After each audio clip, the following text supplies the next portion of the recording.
It is the Matt Mosley Show, and it's Monday, and we got a good one for you. A lot of people taking the day off, and a lot of you are snowed in, and I get that. I was on a call last night with some people saying, "Well, nobody's getting any work done."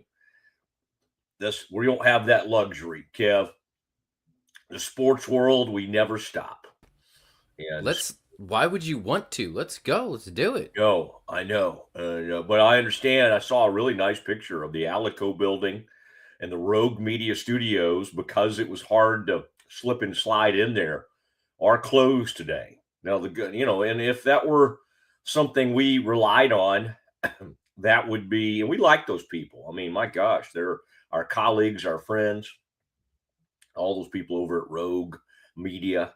But Kev, you and I can work remotely, and that allows us to continue on during these terrifying winter storms that have us in their grip. Now, Kev, I will say you're a man from spent a lot of time, big part of your life in Indianapolis.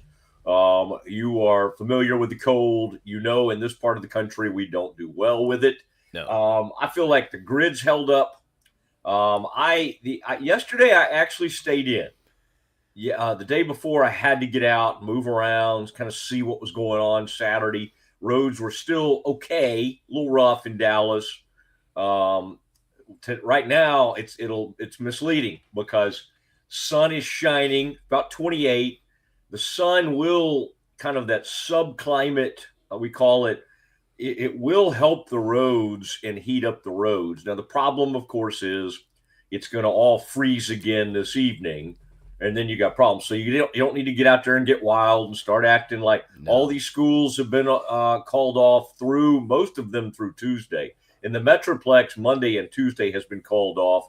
I know in Central Texas, where we have a lot of listeners, Kevin, at least they're off through today. Yep. Have Tuesday's classes already been called in some areas, or are you guys Not. still in a wait and see mode on Yeah, that? we're kind of wait and see. We have some special teachers numbers we might reach out to Yeah. after the end of the show and kind of see just to get a heads up Let's because get them on now. Let's what you call them now and get them on the show. I'd like to hear from these what you really teachers. got to watch out for it melts and then it refreezes. You have to watch out for what we up north call black ice.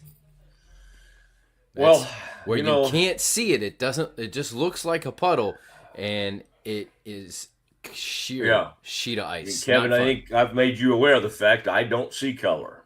Okay. I don't know. Yeah, I think you're right. I think tonight everybody should just stay in. I think what was helpful to me was getting out yesterday and just going around the block. It wasn't like a long walk, but just kind of getting out there, tramping around a little bit. I did give away. I had a buddy who had a house fire and they lost everything a couple of years ago, and I mean, basically, he didn't even have any shoes. Now they've come back strong, great family. But I gave him my bogs, which are just incredible for weather like this because they're all weather. They're good for wet, damp. I got them when we went over to England and we're tramping around the old bogs, the old Scottish looking green, all that farmland that they'll let you just walk on. And in out in the Cotswolds in England, people just kind of, yeah, they put farm on that land, but a lot of that land has free access to anybody who wants to walk across it. I guess they could shoot you, but for the most part, you just get to walk through all the fields and it's kind of fun. And I had these incredible bogs. And Kevin, when my buddy had a fire, I didn't know exactly what he needed, but I thought these bogs have been so awesome to me. I'm gonna give these to him because they're having to go through all this and try to save what they can. Their home is burned down. And then Kevin, I didn't have the heart later on to go, hey, can I get those back? Can I get my bogs back? So I've never really replaced the bog. Bogs are great. Man, it's a good brand. It's a good brand. They hold up well. That's a little higher. Mine were just kind of normal size, not even the high back, not even the boot bog. Mine was more of a shoe bog. But I mean, every time I would like pray for rain and cold just so I could get the bogs on. And then when I was at skiing recently, my buddy had some bogs. And by the way, it's the same buddy I was telling you all about, in case he's watching, Dr. Tyler Cooper, who we need all our prayers to marshal all our prayers for him as he is battling cancer as we speak. And he's holed up over at Baylor Hospital. Anyway, we're thinking about him today for sure. Okay. I had a friend, or I wore bogs when I lived out in Oregon because it rains all the time there. But my neighbor today, you ready? He was out with his 3-year-old. You know what he was doing? What's that? He's playing hockey. He was literally ice skating up and down our road. It's great. I think that's how you separate the Texans from the guys from the north. Like they get out there and do all that. Like anybody from the north is just laughing about all this, like the way we react, the way we do roads. I do remember, it makes me think about the Super Bowl. Let's think who was in it.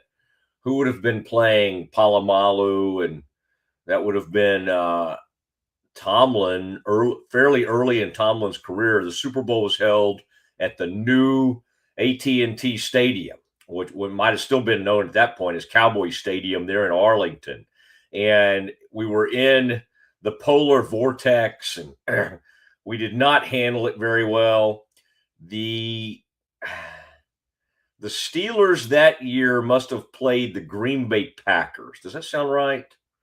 I believe so. And I think that's the one the Packers won with Mike McCarthy. And that would have been circa like 2011, maybe 2010 season. 2011. 2011 Super Bowl. Okay. And I was there covering all of that. And I remember being on the radio, and we had Ray Horton on, who was the former Cowboys player who had become the Steelers secondary coach. And we were having a great visit with him. And he goes, "Hey, Palomalu just came by. We're like, put him on." And so Troy Palomalu, who obviously now I believe he's in the Hall of Fame, probably. If he's not, he should be. The great safety from the Pittsburgh Steelers gets on, and he says to us, "Do y'all not know about salt? Do y'all not know about salting the roads?" And it was just kind of funny to have like his famous NFL players just totally laughing at us for our lack of being able to do that. Now, what I was doing during that, I was trying to take the train when it was working. And I was trying to take the DART, but then that stopped working. And I didn't even make it down to the House of Blues to the big media party. That was going to be kind of fun, but the weather just killed everything. And in fact, we didn't even really salt the sidewalks where the media was staying. The thing you have to do is you've got to take care of the media, because they're the ones that are either going to kill you or go, "Hey, they did a good job. Dallas did a good job with the cold weather." Now, I've heard people say, well, they would never, play the Super Bowl in a situation where they could have what they had yesterday in Denver. And I would say to that, that's false. That was an outdoor stadium. They played the Super Bowl in New York when that was a new stadium, when the MetLife was built. And they had the Super Bowl in a cold weather city. I mean, it's fine to have it. Nobody cares if they have it in Minneapolis because that's an indoor place. But the only truly where the NFL went ahead and took a chance on a cold weather city was they did have a Super Bowl in New York. And I can't remember. I was there. I did radio there all week. Who was that? Who would have been 2014. Mm-hmm. Was that was the Broncos and the Seahawks? Not Patriots. Broncos Seahawks. That was when because that was when my 12-year-old was born. Yep. Okay. His birthday, and that snap went over Peyton's head, and that's when at that point I knew it was done. So it was 2014. That one was in New York. Okay. Yes. Okay. But then there was the debacle in Detroit in the 90s, I think, when everything got snowed and everything was a debacle. But the year after the No, that was not in the 90s because I covered that one. That was okay. Let me think. I was still at the morning news. That was the 2000, either 2005 season or 2006. Could have even been 2004 season. There was one Yeah. before that, I think, that was Not really in Detroit. just a mess. No. Okay. No, the weather was horrible in Detroit, but of course they had an indoor stadium, so that was fine. But the one after the Cowboys one, or the Dallas one you're talking about, was my city, Indianapolis, hosted it one, and they prepared everything with heaters and it turned out to be 60 degrees that week. It was nice. Yeah, that's the way it works. That's the way it works. And generally you could have it in Dallas and it would be fine. Now, Super Bowl Sunday, literally in Dallas, it was like 55 and sunny and pretty and all that kind of stuff. So remember driving out there, you had to get the Super Bowl, you had to get there like 5 or 6 hours early or whatever. Just, quite a time in the Metroplex. Okay. We do need to, Kev, talk about yesterday's games. I am still for. I don't like this thought that everybody should have an indoor stadium. I do love the outdoor scenes and the fact that the elements are part of it. I have to admit, when the second half yesterday was not fun, like from a visual standpoint. Talking about obviously the AFC title game. From a visual standpoint, it is interesting to watch. It was interesting on TV because they could, and they stopped doing it. I don't know why they stopped, because I kind of liked it. They were able to transpose from a digital standpoint the yard markers, and they look nice. But then I think they thought it looked too goofy or too unnatural, so they took that off, which led to literally Jim Nantz saying, "We're not really sure where they are on the field." And at some point, Romo said, "I'm going to guess they're at the 32." Like, it was very weird. I mean, first of all, Sean Payton, given the weather and given the fact that he had a backup quarterback who, by the way, on that second or third, I think it was the second possession, threw a gorgeous deep ball. I mean, I thought our man, we had him on the other day. I thought the great Stiddy, Jarrett Stidham, was going to be fine. He threw a deep ball. I mean, it was beautiful. It was at the Mims. Oh, it was a great ball. And they go up 7-0. Then they get back down there and they got a chip shot field goal, but they also have 4th and 1. And instead of taking the 10-0 lead with the backup quarterback, which would have felt somewhat like insurmountable at that point, they there you go. That's the first. Look at that. What does that say? Yeah. Okay. Yeah. First half, 7-7, and in the second half, it's a snow globe. And even the cameras that did a nice job for CBS, it was weird to watch. I mean, like, they just couldn't do anything. The only thing that the Patriots could do was those couple of passes to Mac Hollins. One pass, they had a deep ball to Mac Hollins. I was laughing at the fact that they tried a freaking flea flicker in that mess. I'm like, what are you guys doing? And if they didn't complete it, I mean, the flea flicker worked for the Patriots. So I guess I'm just bummed. I'm bummed Bo Nix didn't get to play. I'm bummed we didn't actually get a look at the real quarterbacks. I mean, Drake May was not great in that game at all. And the only reason it was 7-7 is because of some weird play where Stidham tried to get rid of the ball, and they ruled that it was a backwards pass. They probably shouldn't have stopped the play. Then it would have been a touchdown. They ruled that it was because they blew the play dead, they had to award the Patriots the ball down there.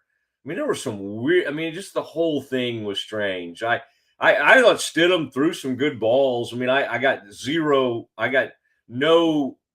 I mean, why are they trying to go deep at that one point in the game where he threw the interception. It was just so bad. And Peyton got caught just with being arrogant and being dumb. Like it was so obvious even before it didn't work out on fourth down. Fourth down, they didn't even have a chance. They backed up about 20 yards. It could have been it could have been an interception. It was pathetic. Their fourth down attempt, and it could have been 10-0, and they lose the game 10-7. I mean, in a 10-7 lead felt like enormous. The poor Denver kicker had no shot. I mean, he's a good kicker, and he had no chance on those. I mean, from four, he was trying to at the end of the half, and then there was another play. He had another chance to go for it on. I mean, they had another field goal, and he pushed it off to the right. I mean, it was just. I felt like, I mean, again, the Patriots are a really good team, and Drake May had a great year, but it feels like they didn't think about what they had to go through to get there. They played the Texans. Ooh. Oh, I mean, just a brutal Texans effort. CJ Stroud out there just turning the ball over and over and over again. Like, was it 5 interceptions, 5 turnovers, whatever it was? Pathetic. Then they turn around and play against Stidham and play in that mess. And you go, well, they had to win it. They had to get it done in that mess. Yeah, they did. But it just, to know the other team couldn't function. And it felt like, I mean, again, I'm not saying in a normal environment that they couldn't have won that game. I'm just saying they didn't really. The only thing Drake May really did to earn that win was he was really good with his legs. And they were smart to use him in that way. The first touchdown was on the run. They kept drives alive. They used his legs. And he had runs of, I don't have it in front of me, Kev. I would bet it was like 14, 15, 25-yard run. That was the best weapon, is that he ran the ball for somewhere in the neighborhood of like 65 yards on the ground. Now they use Ramondre. They did use the ground game, but neither team could do anything through the air. And so I thought the game yards on the dot. Well done. Thank you, sir. I do. I read a bunch. It depends on what sticks. Some things do stick. There may be a point today where I try to think of the quarterback of the NFC title game, and I'm like, wait, what's the guy's name? But yeah, some things stick in my brain. I thought it was horrible to watch. I thought the game. I mean, we had everything we wanted. We were snowed in. I had great snacks. I had brisket chili over the weekend. I got some brisket and I had some brisket queso. I picked up some things. My wife was just doing a beautiful job, like making stuff. Like even today, Kev, you saw me as we were starting the show. She had made an omelet. Everybody was freaking out about eggs.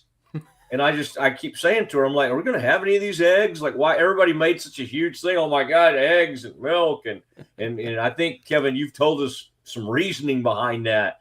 But I was like, I mean, I drink milk all the time, so that's not a big deal. But like, I thought, if we're going to freak out over eggs, can we have some eggs? And today she came through. Yeah, my wife has done the same thing. Just I am never. I'm like, do we have enough to eat? And all of a sudden, she'll pull something out of somewhere and do this and do that, and then boom, we got. Yesterday she cooked a huge pot of soup, enough to serve our entire family. Yeah. Have a big old thing of leftovers, and then 2 other leftover containers that we took to the neighbors. It's crazy. Well, that's nice of you guys. And I would say you would have thought we were aliens at the front door. The way that people were like, I bet they were like, oh my gosh, they've come to kill us. The man with the long hair. It's just like a horror movie. well, What's I that? think What's that movie called? Strangers, where they come knocking on the door or something. I'm sure they were just like, I don't want to let the cold air in my house. That was a freaky movie with Liv. What's her name? Liv Tyler, Yep. Steven Tyler's daughter. Steven Tyler's daughter. And they did a Strangers too, I think. I think it's actually coming out. Like it's a long awaited sequel. Oh, I thought it had already come out. The ones with the masks, those get me. Strangers. Anytime I have lived out in the country, I always think of strangers going. Yeah. But what was that one where that group came to visit them and they would like make them make decisions and stuff? And it was like that was M. Night. How do you say his name? Shyamalan. Shyamalan. Did you see that one? They were kind of out there in the woods, and some kind of big mountain man, and it was like they were kind of open. No. This was his most recent. Okay. Yeah, I kind of want to see this one that's getting a lot of advertising. You're talking about the cabin in the woods. Cabin, yeah, where they're out there, and that group will come to visit them, and it's like if they don't make certain decisions, part of humanity dies or something. Yeah. I kind of want to see that Send Help. I feel like Rachel McAdams. Yep. I feel like that could be kind of good. Like the mean guy, the awful boss. Yep. And they get stranded on an island together. To me, that has one of my favorite movies, and a lot of people didn't like it because it was so slow, and there just wasn't that much happening. But I honestly think Castaway. I thought that was Tom Hanks. I thought that was one of Tom Hanks's like best movie. He's done so many great ones, but.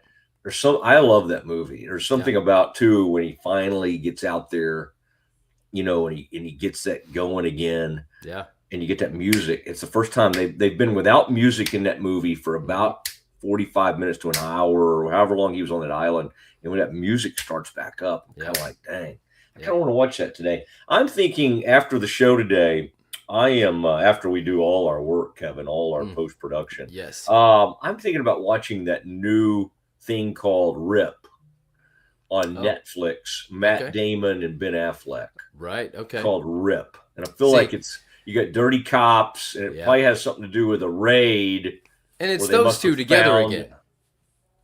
Yeah, and as great of friends as they are, they've only done Good Will Hunting, right? Have they done anything else together? Nope.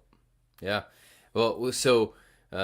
Saturday night is movie night at our house with our kids. So we decided to do a double feature, and instead of doing something tropical and to offset, we decided to lean in. So we did White Fang with young Ethan Hawke, and then the second of the double feature, we decided just the older kids to put the younger ones to bed, and we watched The Day After Tomorrow.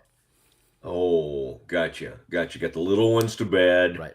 And then scare the big ones enough, but then also give them a little bit of kind of like, hey, this is how you operate in this situation. That's good. But then at the end, you kind of go, you know what?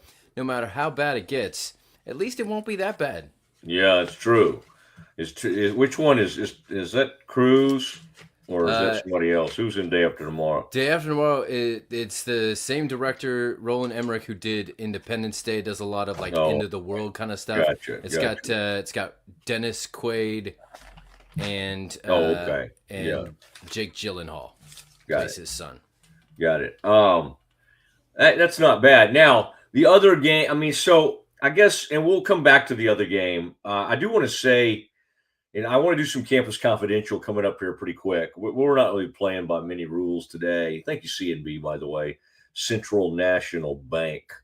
Cannot wait to start running those new ads. And then at some point, I'll comment on Baylor basketball. It's gotten we had Scott on. A lot of people saw and talked about our interview with him. He has vowed that Baylor will win again. It's just not, the part he didn't really say. Well, he kind of said it. He kind of spoke to it. He's like, I don't know if it'll be this year.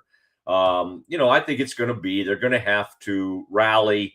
And I saw a graphic, and maybe maybe we'll bring this up in Campus Confidential. I sent it to you, Kevin. I think I did, that we can put up there, but it kind of reminds you of how good Baylor basketball, how great they've been over the last decade. And we kind of need to remember that with as horrible as things are in men. Kev, put that back up there. I love when our people comment. By the way, if you're watching us on Twitter, go and sign up for YouTube. And greetings, gentlemen. Let's see. Historic run. Somebody's got Baylor. This is Bobby B. Is this about Baylor basketball? Okay. I want some of whatever Bobby's having there at the house. Bobby he's gotten the good stuff. My gosh, somebody's over there making him some old fashions or something, because this Baylor basketball team is not about to make any kind of historic run. Scott's done some unbelievable coaching jobs over the year. One was when they lost Tristan Clark, and he turned them into a three-point shooting outfit. There's nobody else. They tried to add Najee. He can't even get on the court now. They didn't play him against TCU. Baylor's in a bad way.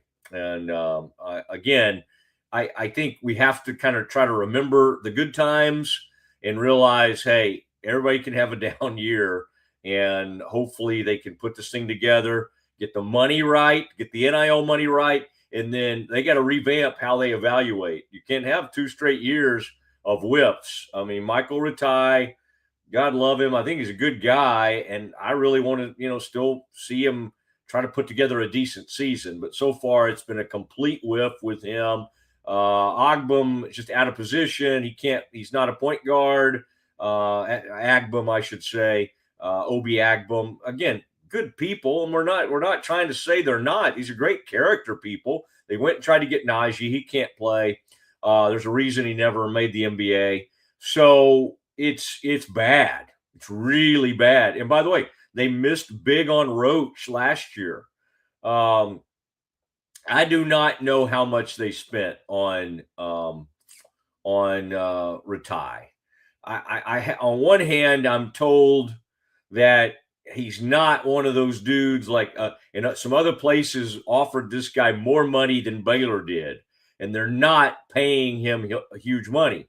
But then I saw Ashley Hodge, who's great friend of mine, great friend of the show from Siegmund 365, say that I saw him after the game the other night say that Michael Ratai received the most NIL in Baylor history, the highest paid player Baylor has spent money on.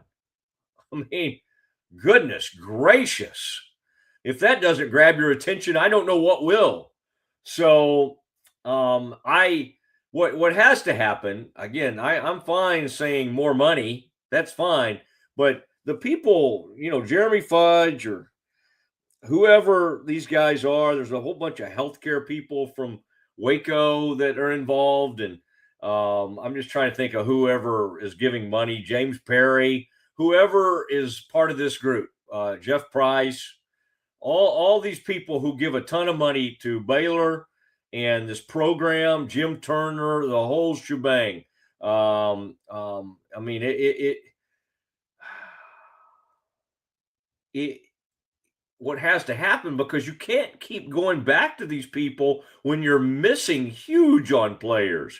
You have got to look at your evaluation process and revamp it. I mean, all you got to do is look at, like, you go, well, Texas Tech has more money. Okay, but still, they're bringing in dudes from UNC Greensboro that score like 13 or 14 points a game. And then another guy, Lawan Watts, who just kind of bounced around. I think he was at Washington State. But, I mean, these guys are like monsters. And then, of course, for the last 2 years, you pay your big money to the guy that's done it for you, the guy they got from New Mexico. We're talking about JT Toppin. So Tech has JT Toppin, they got Atwell, they got Watts, and they got Christian Anderson, who was a diaper dandy, really good freshman, but not a one-and-done guy. He's in his sophomore year. He's awesome. And again, do they have more money than us? Yes. Are they making way better personnel decisions than Baylor? Yes. The answer is yes as well. Now, the scary thing is Houston had great development and they kept guys in their system, but now they're playing the one and done game. And Sanak may come back. I don't know if they'll get Parker Flemings back because he's too incredible. Tech won the other day, Kev. I know I'm blowing some of our Campus Confidential. That's okay. That's okay. Oh my gosh. Did y'all see Parker Flemings from Tech, or excuse me, from Houston? He goes on the road in a hostile environment, or as some people like to say, hostile. People like to say versatile. That's fine. That just gives it a little more flair. For some reason, DeBonsa, some people at ESPN like to say like DeBonsa, just to kind of give it more flair. The other day, Kev, and I'm sure you noticed this, and we'll maybe even have a talk in Campus Confidential about we'll name them. We may name them. 3 freshmen had 40 points or more. Parker Flemings goes up against a really good Tech defense and puts up 42 on the road. 42. Now, the problem for Houston was he and Emmanuel Sharp were the only guys who scored. I don't think anybody else had more than 6 points in that game. 2 guys had accounted for 62 points of Houston's points.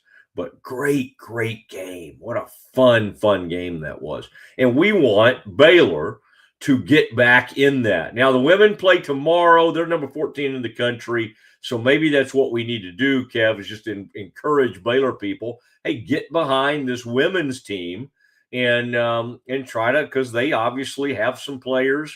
And this team seems to have a chance to make some noise in the NCAA tournament. All right. Now, I tell you what we got coming up.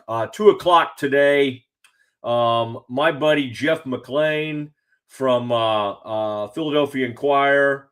He's really good. He's covered them for a long time. And Cowboys hired Christian Parker, and they also denied the Eagles the right to interview their offensive coordinator, Clayton Adams.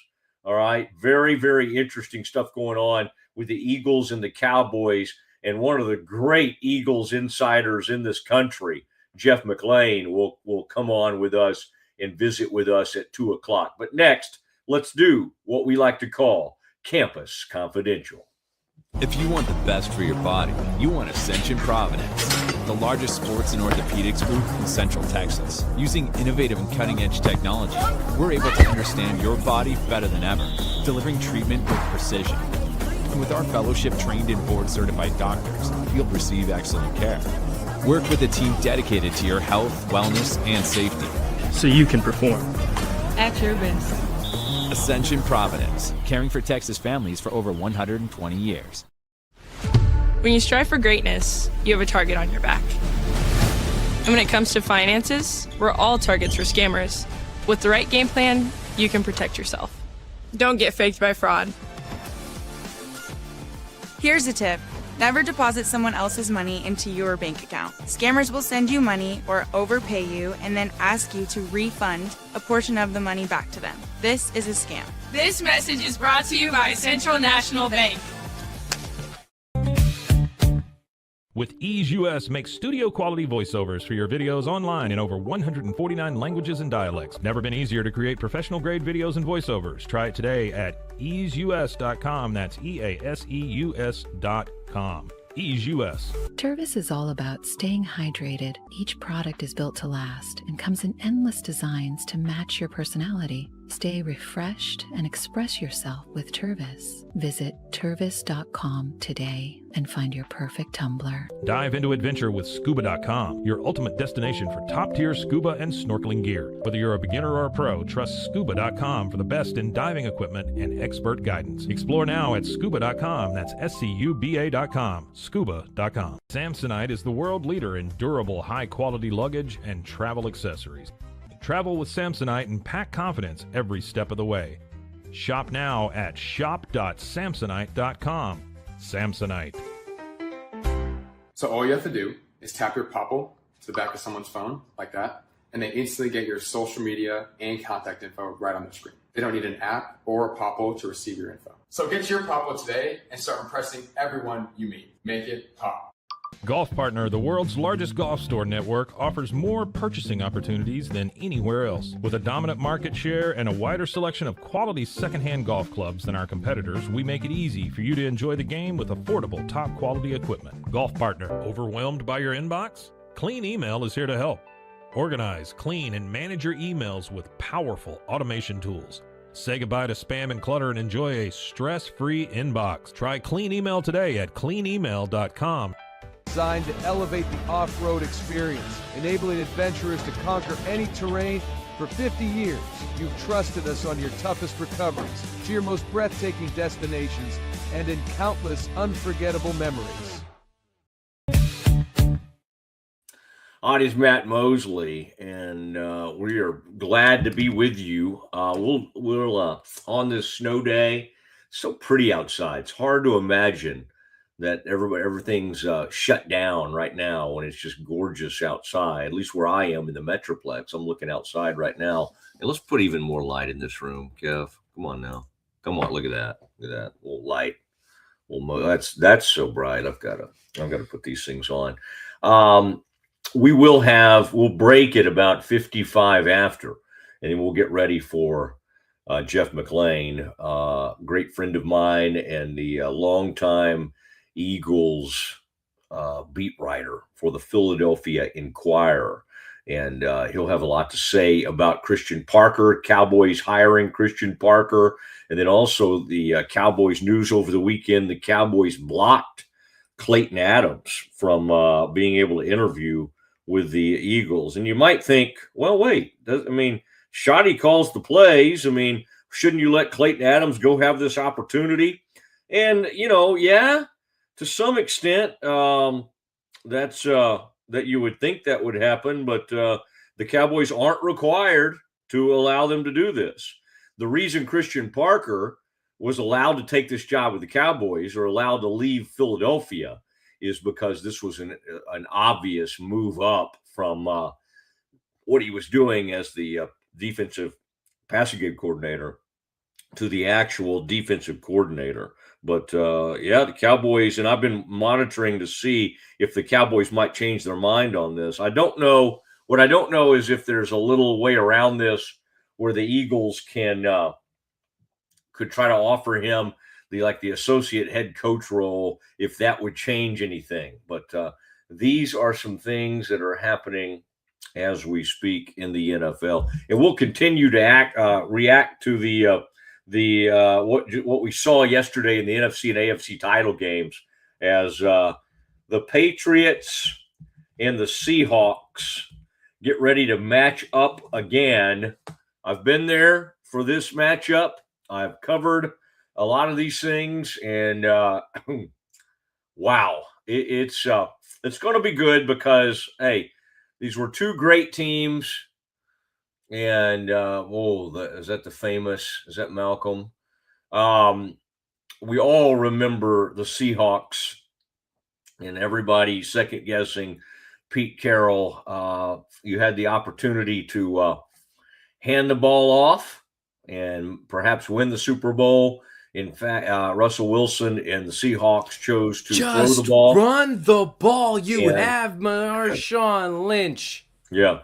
And the ball was picked off, and the game ended basically right there. That was a very rough moment. Pete Carroll would have had 2 Super Bowl wins.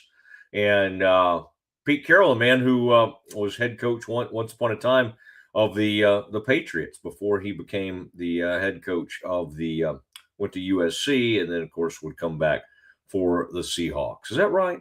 Pete Carroll, Patriots back in the day. And then Jerry Jones would have one less Super Bowl to have to win to become the greatest ever.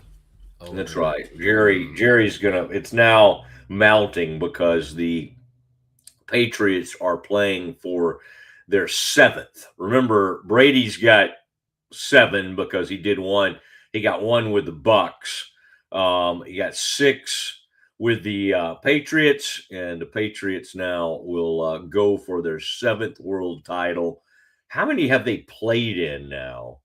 That would be interesting to match. I believe this is the 11th time that the Patriots have been in the Super Bowl. So going for their 7th win, I thought got they'd beat. even been to more because they got beat by the. They went and they had one team go to the Super Bowl in '85, right, before Kraft took over. Yep. But as far as how many times has Robert Kraft been to the Super Bowl, it would be in somewhere in that 10-11 range. All right, Kev, let's do a little. We come back and do a little more if we run out of time here. We got about 10 minutes. Let's do some campus confidential. And, all right.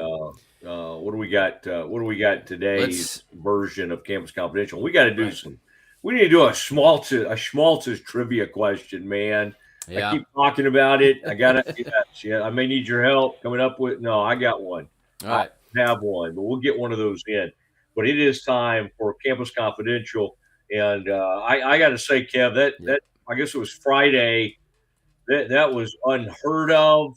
That was groundbreaking. That was quite a moment in college football. But we'll start wherever you want to, sir, since this is the segment that you drive. All right. We have to revisit what we talked about on Friday. I gave you who was going to be the most ripe for an upset, and you picked wrong. Number 11, Illinois, beat number 4, Purdue, over the weekend.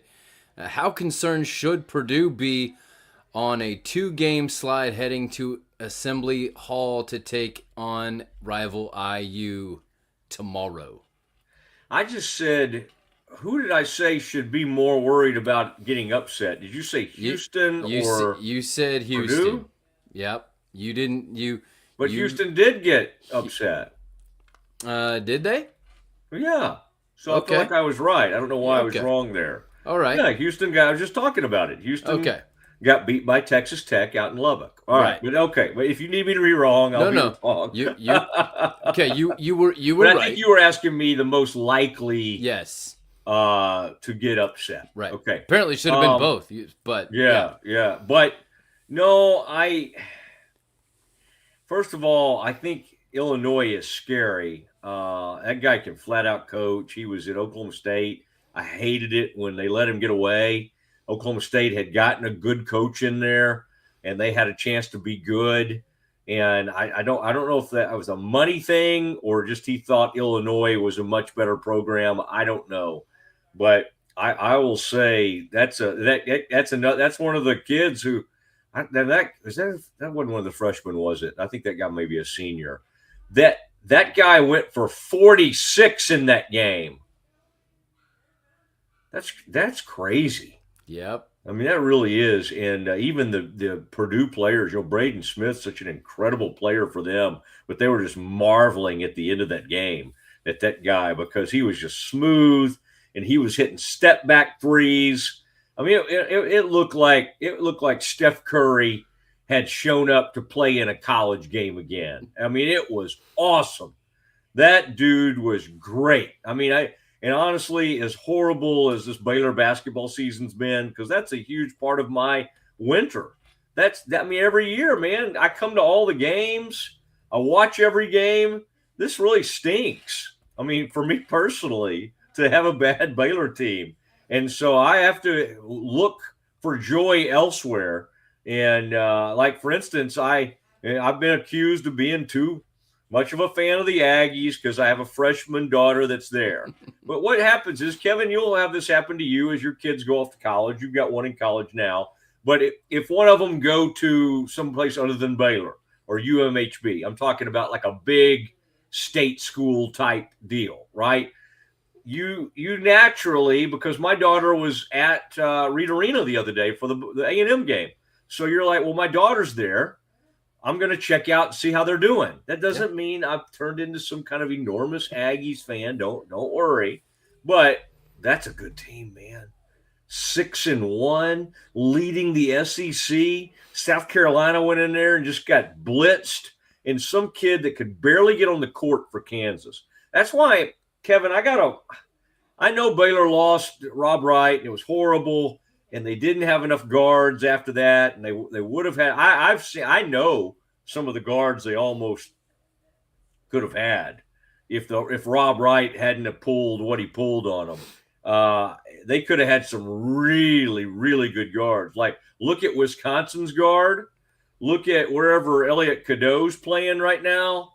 Baylor could have. So that the Rob Wright thing, don't get me wrong, it stinks. But Kev, Bucky, whatever his name is, Bucky McMillan at A&M. Yeah, dude, he got there and had to put a team together from scraps at the last minute when Buzz left to go to Maryland. And I'm laughing at Buzz. Buzz is just horrible right now at Maryland. And this guy at A&M, you go, Matt, A&M has more NIL money. I get it. That's fine. But it's a weird assortment of players. It's just it's a little tiny point guard who can't score. It's a kid from Spain, like a Spanish pro, like Ruben. What is Ruben's name? Ruben Dominguez, I think is his name.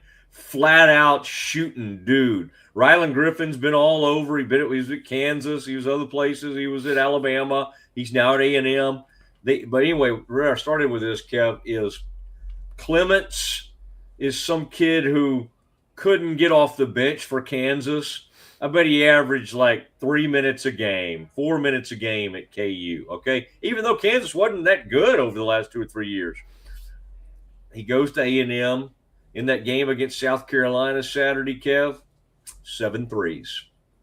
This is a 6'10", 6'11" dude, and he made 7 threes. Now again, they'll lose some SEC games because they got a tough schedule coming up. But dang, Bucky ball's fun. If I were Scott Drew, unfortunately he has no depth, so I think he has a hard time doing what I'm going to suggest. But the thing he hasn't done yet that A&M does, I would just start pressing everybody. Like what do you got to lose? You're 1-6 in conference. I would try to turn this thing into Press Virginia and just press the hell out of every team. I'm sorry, my mom's not going to like me saying that. But just press them like crazy. Something about being pinned up for like days at a time in your house makes you, I think, you use language you normally wouldn't use. I would start pressing like crazy. Okay, Kev, what else do we have, sir? Miami linebacker Mohamed Toure has announced that he is returning for his 8th season of college. Good for him. Football. When does this end? I think he's basically your age. It's fine. 8? Again, possibly because listen, Baylor's trying to do something similar right now with a kid. I cannot believe you didn't lead with this. Maybe you didn't want to admit that this is happening. But Toure at 28, whatever. Let him just, let him play forever. Let the man play into his 30s. It's all ridiculous. But like, one thing's not more ridiculous than the other. Like, for everything you call ridiculous, I'll find you something more ridiculous. Like Bediako getting a judge's ruling after he left Alabama like 3 years ago to go pursue the NBA, and now he's back on campus, and an Alabama judge allowed him to play the other day, and they got their rears beat. But not only did he play, he was in that game with 16 minutes left in the first half. Like, I mean, I think Baylor got a guy that can't play. I'm sorry. James Najee, love you. Hope you get a nice education out of it. All right? This guy can't play. I mean, it's pretty obvious. Now, maybe they can work with him and he can get better. Who knows? But I bet he's not back next year. He can't. We used to call it KP, man. Can't play. Bediako for Alabama, he can. He can. And he's been gone. He's like an old alum. Hey, Charles, welcome back. They're like, hey, you feel like playing? And you get you a local judge to approve it. And then all the coaches go, oh, this is horrible, blah, blah, blah, this is horrible. Well, I mean, I don't know. Who's going to fix it? I mean, it's like the NCAA is powerless. You got like a judge that went to Alabama and has given over $100,000 to the school, allowing that kid to come play. All right. But Kev, the name you have not brought up yet. I'm getting there. Okay. This is Mr. Indiana. This is Hoosier Hall. Go ahead and do you know who Baylor has had show up?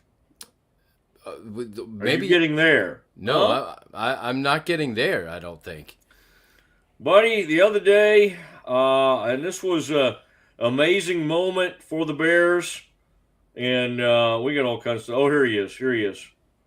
Jose, Hosea Wheeler from Indiana, who, again, one of your big nose tackle / defensive tackle, hugely productive player on this Indiana Hoosiers national championship team. Kev, he is headed to the Bears. Now, this is going to take some work. This is going to take some lawyers getting involved because he has some JUCO time in his past.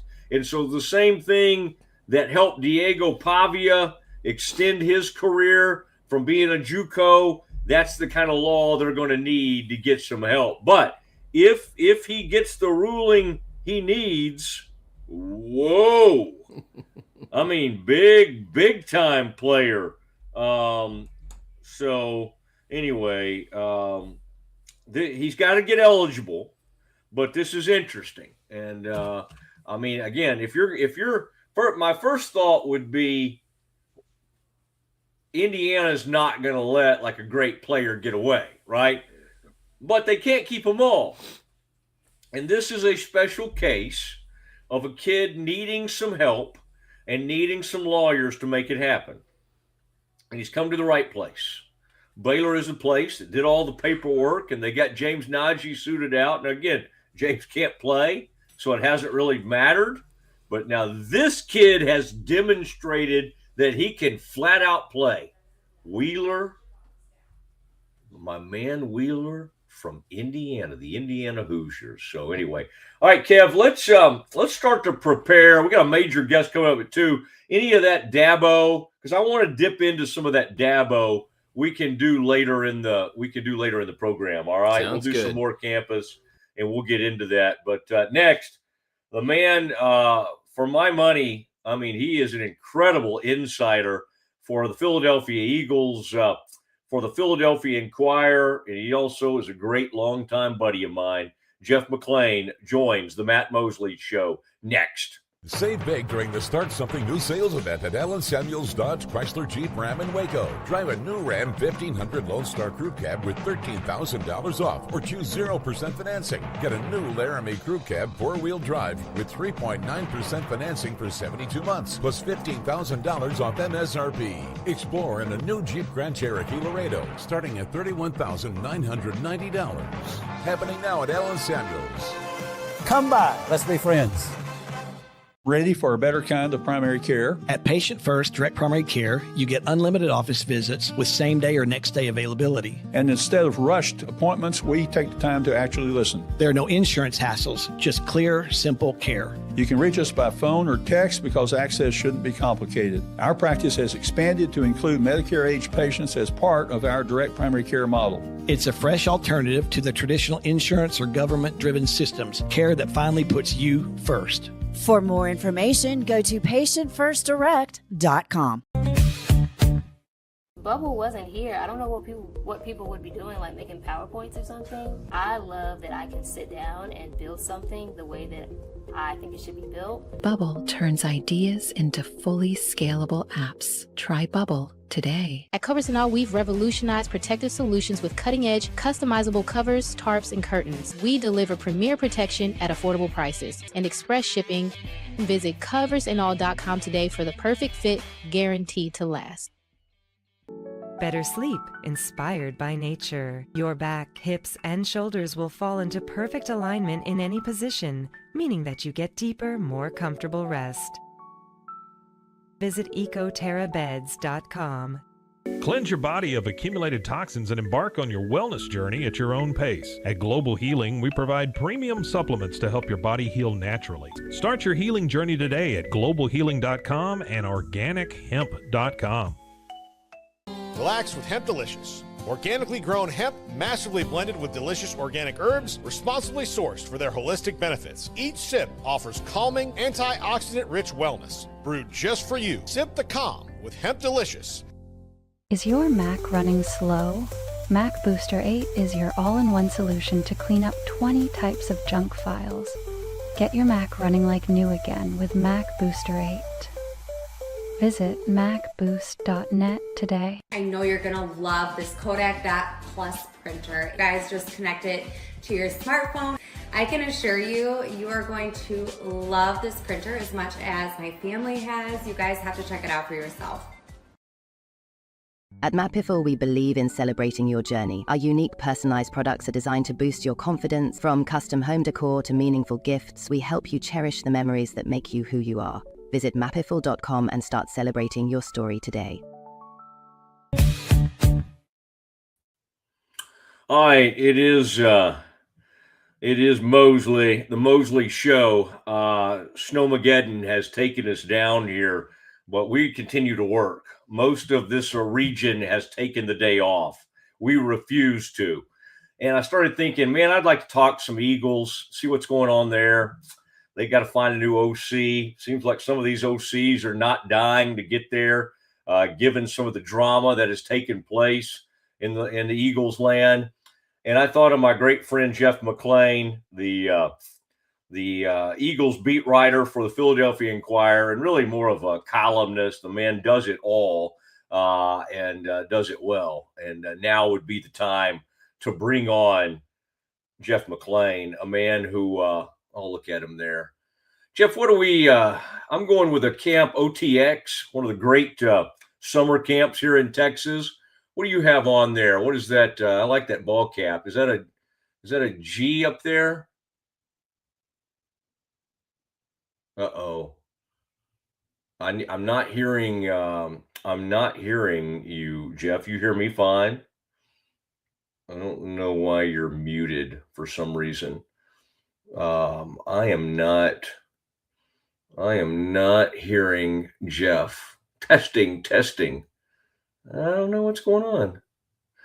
I mean, we actually probably, to have Jeff on, we'll actually want to hear his voice. I think that would be, or we could just look at that cap. That cap's great. Kev, let's try to figure that out, and let's let Jeff have a second to figure that out. Take him off the screen. I'll just text him real quick. Why don't you, Kevin, text me, or get on here, Kevin, and tell me what I need to tell Jeff to get him going here, because it looks like all my stuff is I'm not muted or anything like that. So I think it would be some kind of thing on his end. Okay, well that's helpful. No, I know. I'm just saying let's actually think through this, and what do you think? Like that he needs to unmute something, or he's probably on. He's using our stream, obviously. Yep. What would he need to do on his end, do you think, to solve this? Could be a global computer setting, making sure that the mic setting is not just right in here, but on the computer in general. A global, would that be his computer or one of our computers? I don't even know what any of that means. On his computer, making sure the output is what it needs to be on his computer, not just in the StreamYard here. Okay, let's give him one more shot here and just see how he's coming along. This is great. All right, man. Oh, Jeff, I'm sorry. I was so excited about this. I do not know why. I will, Jeff. I will take full blame. My producer is certainly trying to put it on you. I'll do sign language. That's not gonna. Yeah. No. This guy, Jeff, to my left here, he's an Indiana graduate, so he's just basking in the glow of the Hoosiers winning the national title. But the other thing Jeff could try is hopping out and getting back in and making sure that all the settings are right from the get-go. Right. So we could try that.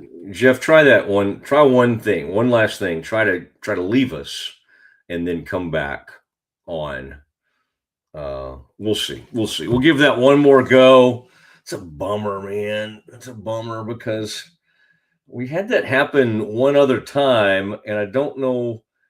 I thought that time, Kev, it was like on my end, but my volume, everything seems to be working fine. Like for once, it doesn't seem to be on my end. Okay, so he's back. Let's just. Oh wait, I think I hear something. Can you hear me? Oh my gosh, you did it. You did it. I knew. I just did not want to give up. I did not want to give up on this interview, even though you've got breaking news. 2 hours ago, you're posting breaking news. The Eagles have replaced Christian Parker, the defensive passing game coordinator. I noticed that. Now, what you were trying to tell me though earlier, because I was thinking Georgetown. What is your cap? Yeah, it's Georgetown. Okay, good. It's a different Hoyas look than I recall, and I would imagine you have a child, if I recall correctly, at Georgetown. Would probably have something to do with you wearing that ball cap. Is this a Division I athlete in your family? Which one is this? No, Lord knows it's not, because I went to Georgetown. It's my eldest son. Yeah.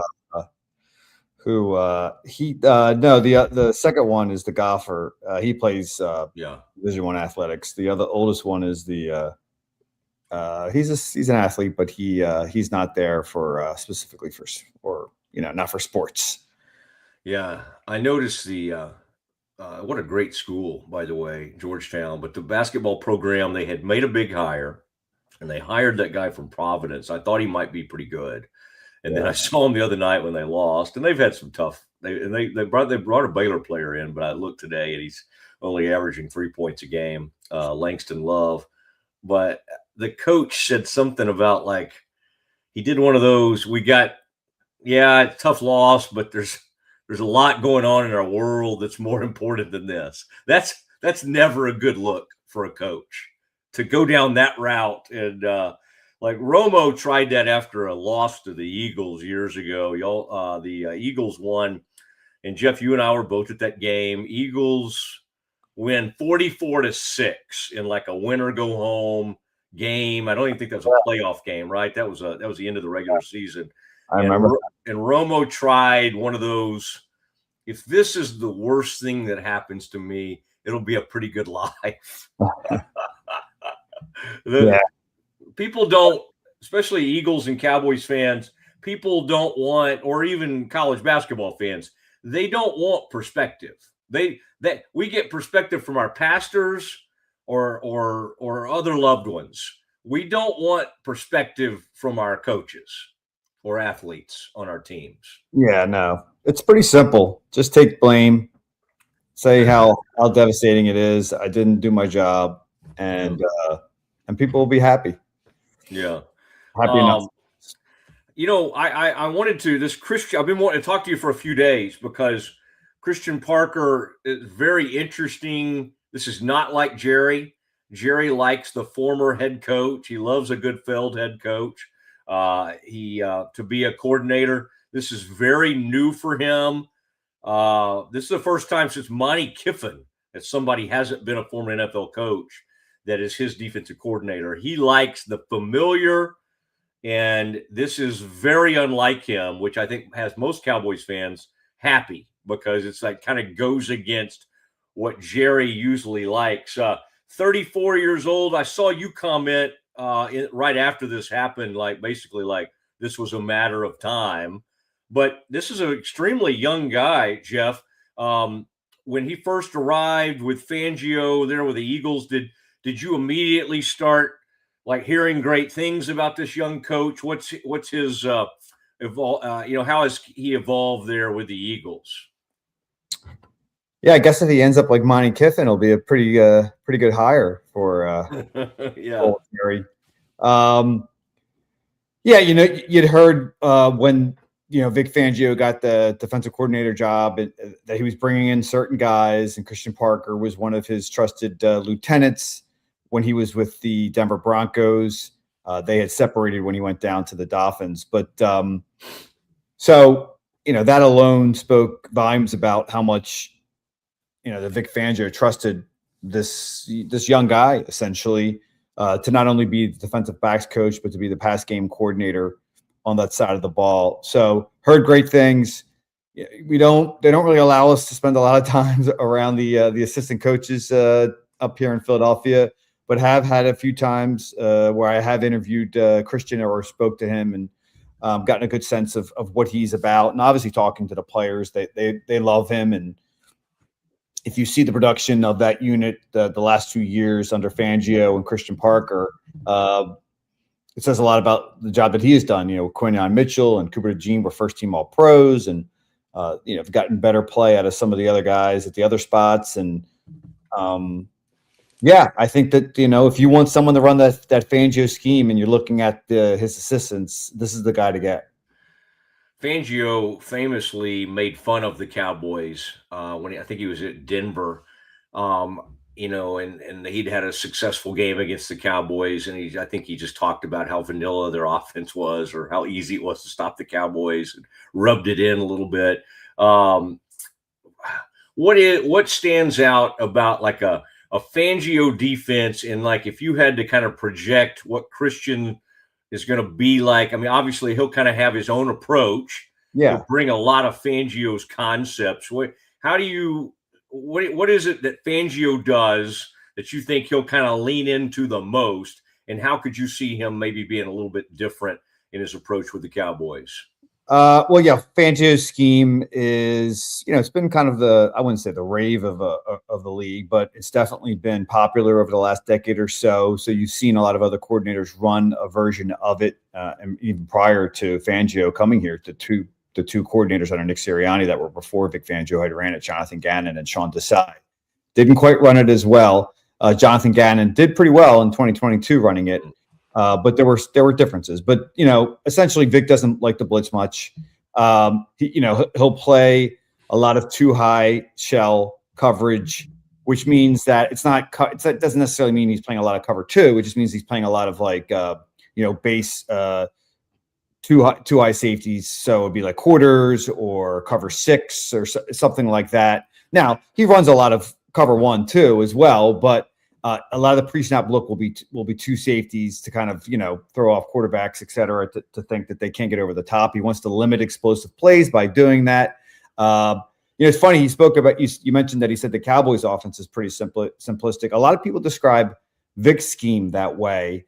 And I think he would be fine with that.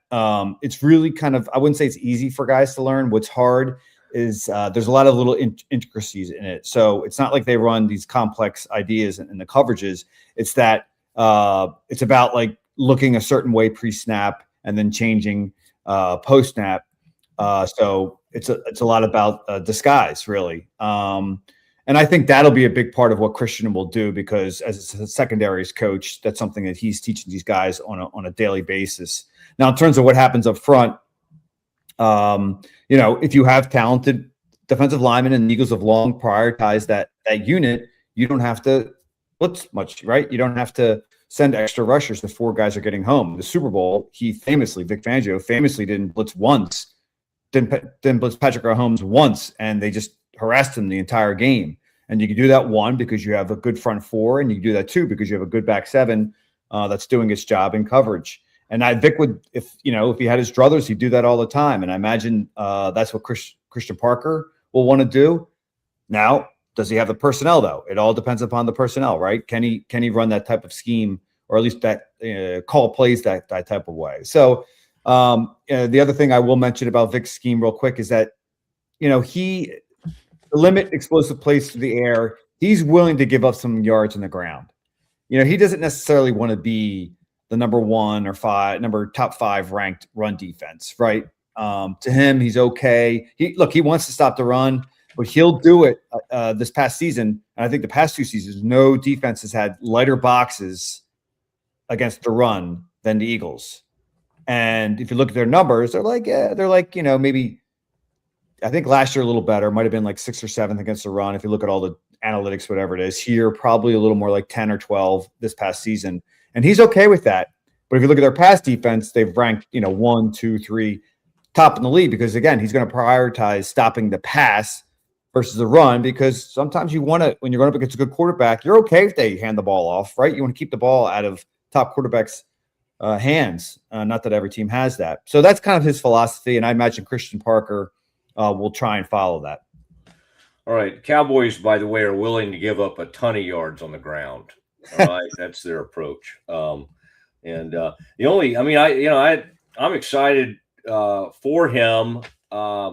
there aren't a lot of talented DBs on this team. I guess the good news is they get the 12th and 20th picks. They got a ton of money to spend in free agency. So maybe they'll, I do think he'll arrive and they know what they need to do. Like they literally have all sorts of things they have to address on the defense.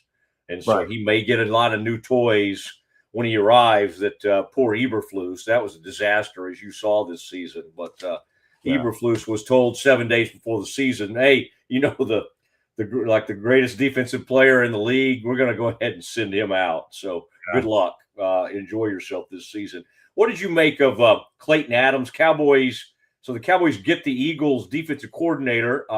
That's obviously a big step up for him to get to, be the play caller in the DC in Dallas. But the Cowboys have denied the Eagles' request to talk to Clayton Adams, who a lot of people say the Cowboys run game. And, obviously he doesn't call the plays, but he's really got a lot of respect, especially from an offensive line standpoint. So I can see why the Eagles would have enjoyed talking to him. I don't guess there's any really little moves they could make, right? Give him another title to do that. Like, is this in your mind when what went into that, and like how quickly do you think they'll find somebody else? Obviously, they're kind of looking around. They just had one person pull his name out of consideration. Well, they've had a few that have done that, or they've, again, you mentioned the Cowboys denied them. Yeah. And I guess they probably thought maybe it wasn't done in good faith, or, because what they're doing here is they really are casting a large net, and not just for, replacing the offensive coordinator, but for getting ideas and for, this is an opportunity to talk to other guys from around the league, and Clayton Adams certainly applies in that realm, and certainly you don't want, if you're the Cowboys, right, you don't want to give the division rival some intel on how you guys run things, because the Eagles, the run offense, quite frankly, was not good this past year, when historically, at least over the last 5 years, and even before that, with Jeff Stoutland as the run game coordinator, has been a strength here in Philadelphia. Maybe they were bringing him in to legitimately give him a shot at the OC job. I would think that they would lean on someone who's done it before, the play calling. Considering what happened last year, or at least 2 of the last 3 years, when they promoted guys internally that had never called plays before, and they struggled in that position. So we'll see. I mean, they've had a number of guys that I think, not only that they've interviewed, but, that they had high on their list, Mike McDaniel, chief among them, potentially Brian Dable, that aren't going to come here in Philadelphia. Zach Robinson's another one. He is going to Tampa. Bobby Slowick is not coming here. So, and as you mentioned, Declan Doyle, the offensive coordinator, very young offensive coordinator of Chicago. I bet you they would have had some interest there, even though he never called plays before. But he seems like one of the bright young minds in this league, and certainly learning that system under Ben Johnson there. They'd like to bring some of that here. I think Charlie Weiss is the other one that said thanks, but no thanks. So we'll see what's happening. I think that they're probably not as attractive of a job as maybe the Eagles thought going into this process. That being said, I don't want to make too much of that, because I've been down this road many, many times when the Eagles have had long searches and everyone's flipping out in Philadelphia and saying no one wants to come here, no one wants this job, or they can't get one of their top guys, and they've done, they've ended up doing a pretty good job, and I want to see who they hire, and I want to see what kind of job he does before I pass judgment on what ultimately happens here. Yeah. Cowboys would love to have the Eagles issues. I know they think, Patullo, and they hated him and he was ready to go. And Cowboys are sitting there thinking, you guys are like a season removed. You're like the defending champs. And these are the problems you're having as the Cowboys are out there in the 30-year wilderness. So have a hard time kind of even understanding. Although, again, Eagles, because of their success, they expect sustained success. And when it doesn't happen, they get angry. And, of course, they didn't like that Patullo, the way that relationship looked. I guess it almost looked too friendly or brother-in-law type deal. And I think that angered people as well. Do you when Harbaugh got hired recently with the Giants, were you like me?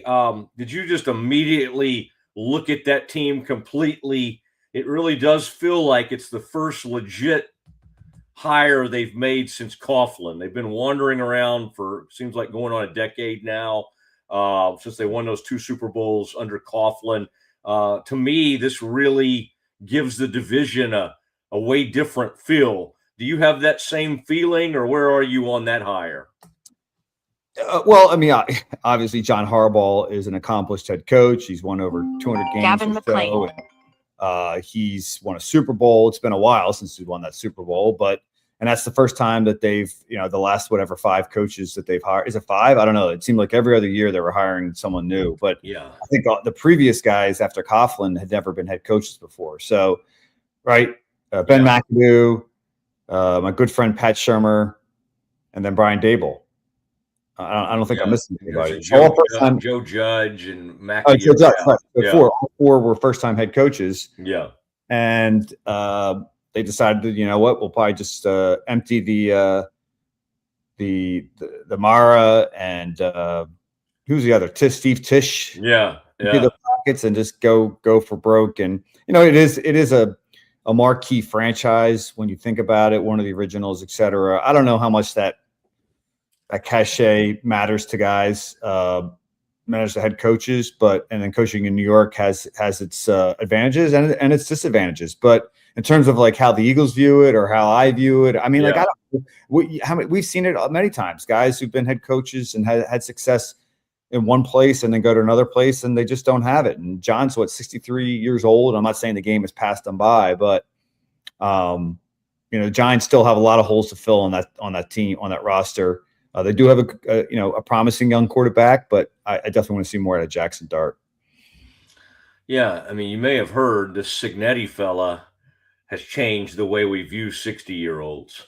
And Jeff, I'm not that close to being 60, but as we at least creep up on these things, I kind of like seeing people older than us have great success, right? So it is kind of funny to see now. Michigan goes and get them a 66-year-old, and people are out there now going, who is the next Signetti, who was hired at Indiana when he was 63 years old? So, and you've got Fangio out there as defense coordinator. I bet Fangio's 64, 65. What's he? Is he? I think 67. Yeah, you 67. You said him yet to be called an ageist by mentioning John Harbaugh's. I thought you were kind of rude. I'm closer to 60 than you, man. No, I mean, John's a young guy. He doesn't look 63, certainly. He looks younger than me, but and I'm, whatever. It's not that young in this, in this day and age versus I guess when I was growing up, I thought 63 was ancient. But you mentioned some of the success stories that we've seen around the league with guys being up there in age. My only point in bringing that up, or at least in terms of John, is that going to another spot, and just because you had success in one place doesn't mean you're going to have it in another. Yeah. Mike McCarthy being the same, although these guys get chance after chance, don't they? I mean, I can't believe the McCarthy thing, but whatever. Pittsburgh guy, though, he's from the neighborhood, so right. Bring him back. Is the love of Jalen? This is all. I feel like they've always had complicated relationships with their quarterbacks there. Certainly McNabb, we watched that play out, and subsequent quarterbacks.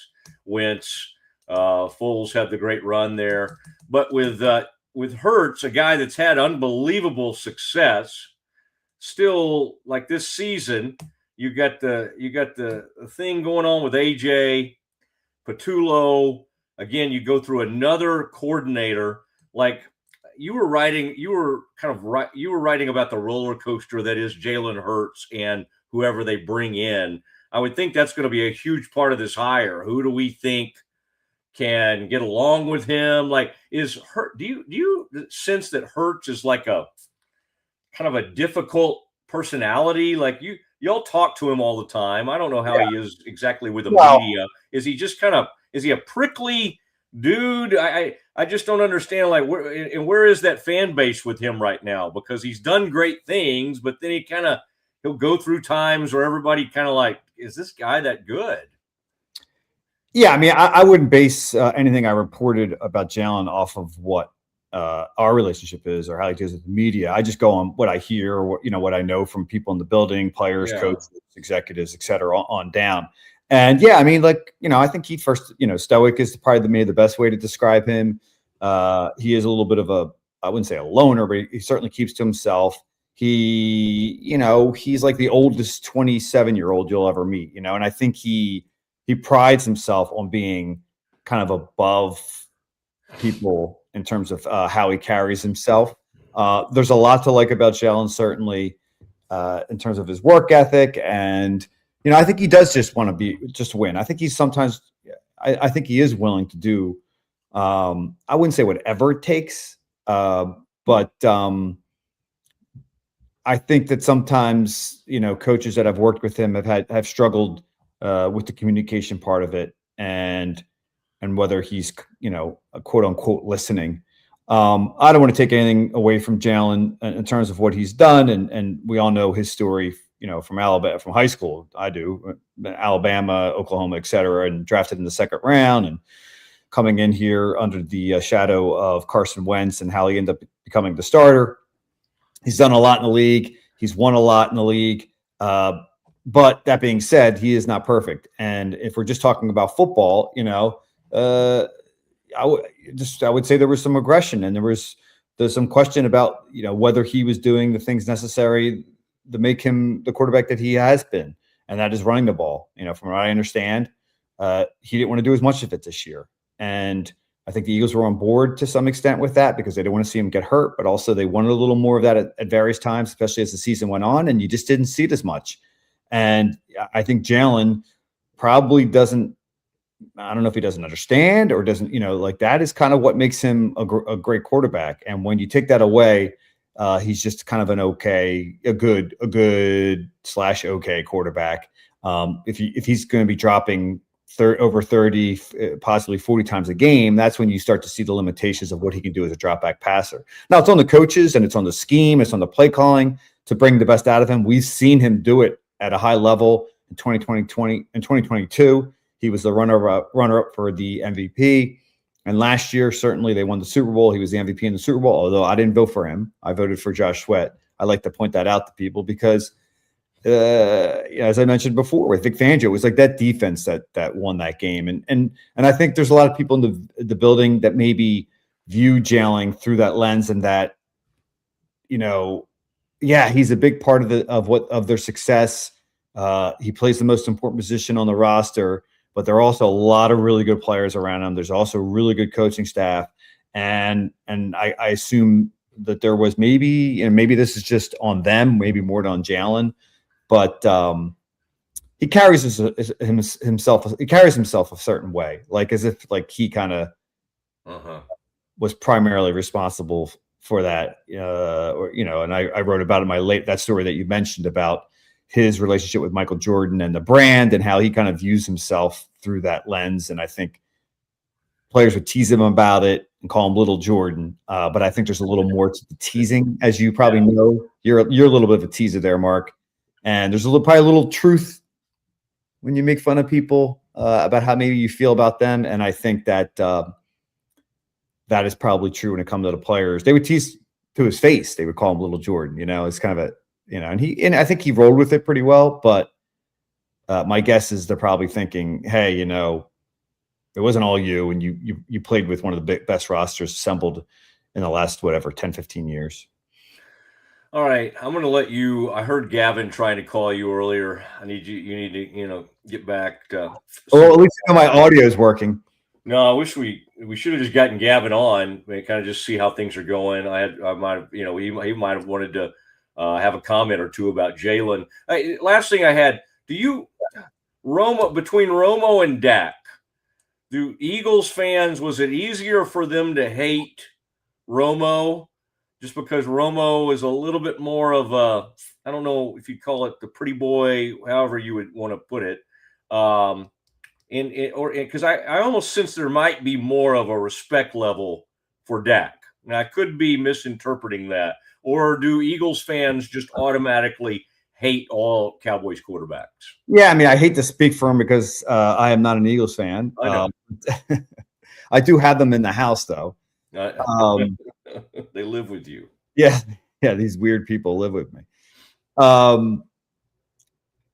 Romo, I think, well, it's tough to look at him now and not look at him through the broadcast analyst kind of part of it too. And I think people typically get annoyed by that in Philadelphia because they think everyone's against them whenever they broadcast their games. But yeah, I'd say, yeah, I think there is some respect for Dak.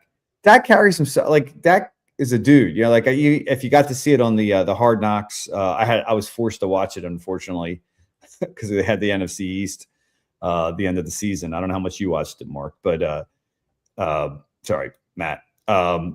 It was kind of telling about how much he's like loved in that locker room and the way he kind of just rolls with the punches, right? And so I think, and then plus I think, I don't know, would you say, I don't know if you agree with this, I think that he's probably maybe a better quarterback than Tony Romo. Yeah, he certainly doesn't play with the flair. I think some people like the Favre nature that Tony brought. Dak, to your point, Dak carries himself, it sounds a little bit more like Jalen. Now, he doesn't really have like, I'm above everybody. I mean, his teammates do. All of those people love him and everything, but he has a more CEO professional where Tony was kind of like, Tony was dating all the celebrities before he settled down and got married and had that thing going. So if you kind of like the celebrity quarterback, which Parcells never wanted, which is funny that Tony came up under Parcells because Tony was a total celebrity quarterback. Dak is not a celebrity quarterback and is more of a buckled down guy. So I don't know who I would say is better. I just think one, sadly, they're both don't have great playoff records, and there's not much separation either way, although Dak's going to end up playing long enough to break all of Romo's records. And sadly, neither one of them can sniff Danny White, who, by the way, never won a Super Bowl. Either. Yeah. Well, they obviously hate all Cowboys players, but I find that those two probably wouldn't get near the top of the list. Yeah, that's interesting. Yeah. There might be. I used to love, that's why I liked kind of hanging out and getting to know some of those like Tuck and Selleck, because I think one thing I liked about both of them, and Brent Selleck was the old Eagles tight end for people listening to us. I like that they got the rivalry and they love to stick it to they got into it. And, sometimes players they're 21, 22 years old. They don't understand it. They don't know it takes them a while to get up to speed on that. And I always felt like those guys loved kind of feeding into the hatred, and that kind of played along to the rivalry. And like Tuck hated Flozell Adams, and Selleck liked to kind of stick it to the Cowboys. So I always appreciated that. Man, Jeff, that was good. We do have to spend more time together, and I'm going to find a way to make that happen since you accidentally called me Mark. Oh boy, yeah, colossal error though, Matt. We've only been like good buddies for about 15 years now, but we'll work on it. We're gonna. Yeah. Look at my son. Gavin's texting me, and I. No, I'm just. Are you going to the Super Bowl? Have not decided yet. Probably not. You will be there as usual. I will be there per usual. We could have. I think we did last time it was in San Francisco. We did get a bite to eat. We had several stars with us at the table, but I think you and I were the main. We were certainly the main draw at the table. We weren't the highest paid guys at the table, but I think they were there because of us. Jeff, thank you for doing this today. We're continuing to try to survive down here with all the weather. But nobody's left their house in about 3 days. So what? We're getting killed up here. I've been shoveling all day. But we don't know what that even means. Like I'm right on the Super Bowl there. What a nightmare. Yeah, I was talking about that earlier. We were struggling. We didn't know what salt was. We didn't know how to on the sidewalks. We didn't know how to behave. We put all y'all at like the Sheraton Hotel. It was a struggle.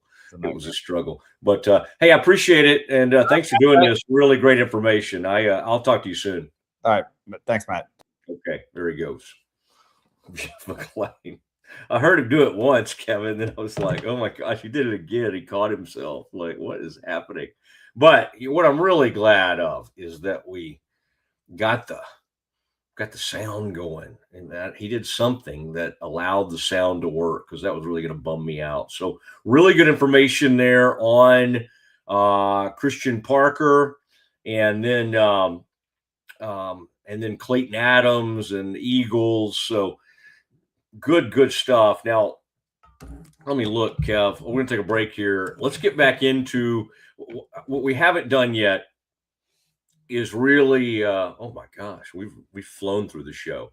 I have not broken down the what happened in that Seahawks game, and that was Seahawks Rams. For everything that the first game wasn't, the second game really kind of checked a lot of boxes, and there's going to be some things that Stafford's going to be beating himself up over, but what a huge moment for Sam Darnold. I mean, an enormous moment. We'll come back and talk about the Seattle Seahawks as they head toward another Super Bowl appearance. That is next. When Central National Bank decided to partner with Baylor women's basketball, we were hoping Coach Collin would bring that championship mindset to do whatever she has to do to take our workplace culture to the next level. Well, these donuts are pretty good. Guys, how we doing? We're good, Coach. Craig! What are you doing? What do you mean? You have to dunk it.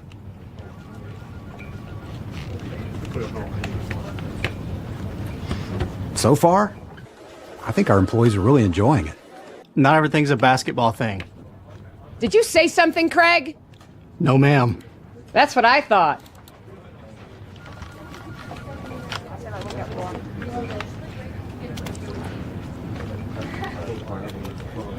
Dude, I think she likes you. Central National Bank, proud partner of Baylor Athletics and Baylor Women's Basketball. Streamline event and appointment booking with Amelia's sleek, modern, and fully customizable booking forms. WPAmelia.com. That's WPAMELIA.com. Amelia.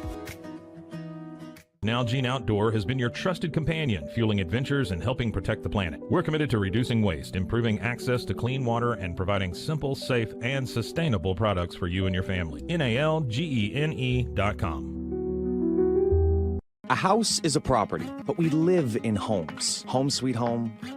Homes where the heart is. We aim to deliver the best home buying and selling experience so you can spend less time real estating and more time living. WhyPersonalLoans.com. Request a loan anytime. Our partners can offer loans up to $35,000 with varying rates and terms. Review your loan offer with no obligation and decide what works for you. Visit PersonalLoans.com today. This is what $500,000 in a duffel bag looks like. Actually not real. That's because it's actually prop money. It looks realistic from a distance, but up close you can see it says for motion picture purposes. Visit PropMoney.com today to get your money seen or money shot right with Prop Money Inc. With San, owning iconic furniture no longer requires paying a premium. With over 15,000 satisfied customers worldwide, we've proven that high-quality furniture doesn't have to come with a high price tag. Explore our collection today at san.com. The U-Like Air 3, launched in 2023, ushers in a new era of sapphire ice cooling technology, offering nearly painless hair reduction in just 3 weeks. That's ULIKE.com. U-Like. VivoSun's mission is to empower growers with stylish and effective products, making indoor growing accessible and enjoyable for everyone. Visit vivosun.com today and get started making growing plants and vegetables easy and automatic. It is Mosley, the Matt Mosley Show, and man, large audience today.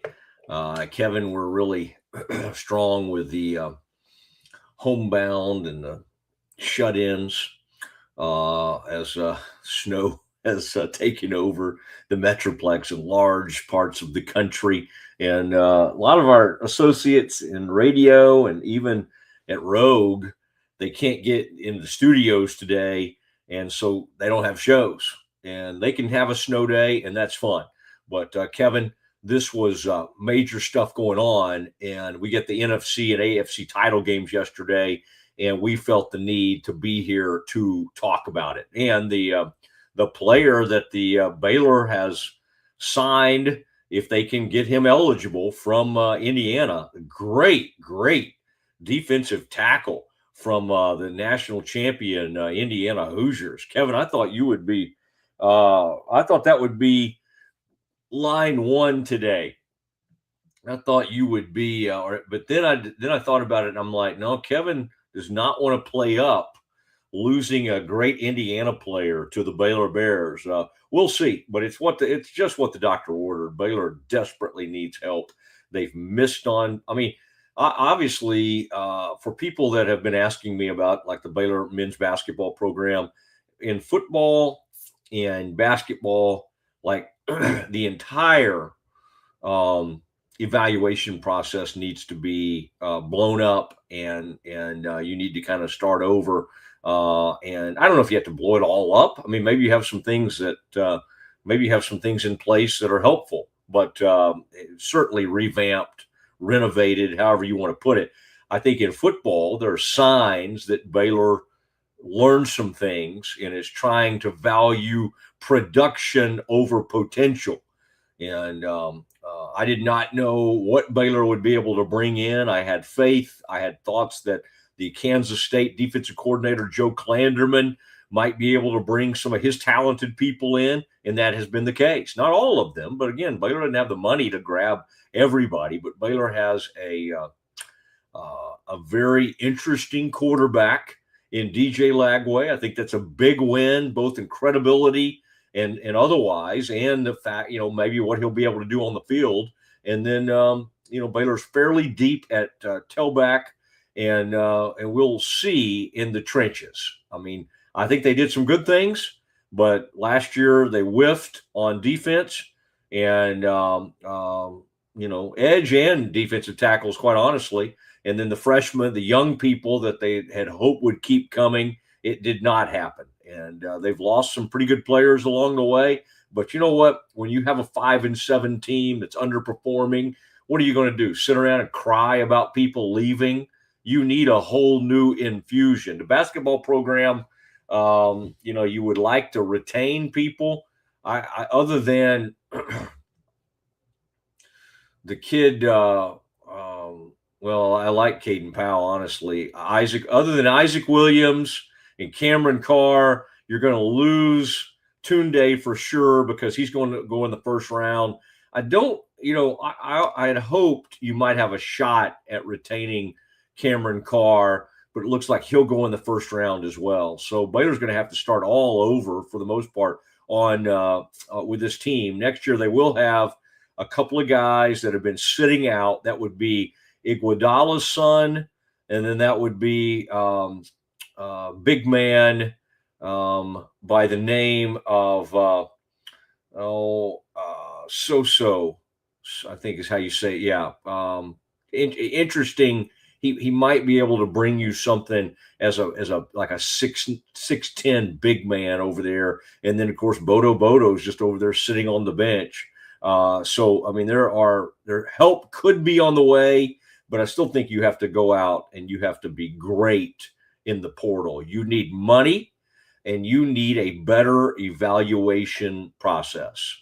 Scott is going to take the blame, as he should, for these failures, but you got to get him help. If it's Scott who's got the final say and he's screwing it up with people like Ratai and Jeremy Roach, then let's get him help. Let's get him somebody around him that can help him make better decisions. They have whiffed on two major pieces over the last 2 years, and then let's not Obi Agbum. And I hate it for him because Agbum's he was a nice player at Wyoming, but he's not what Baylor needs. They need somebody that could try to play the point guard and distribute and do all the things and help make life easier for other people. And he can't do that, okay, because he's not quick enough and he's not fast enough.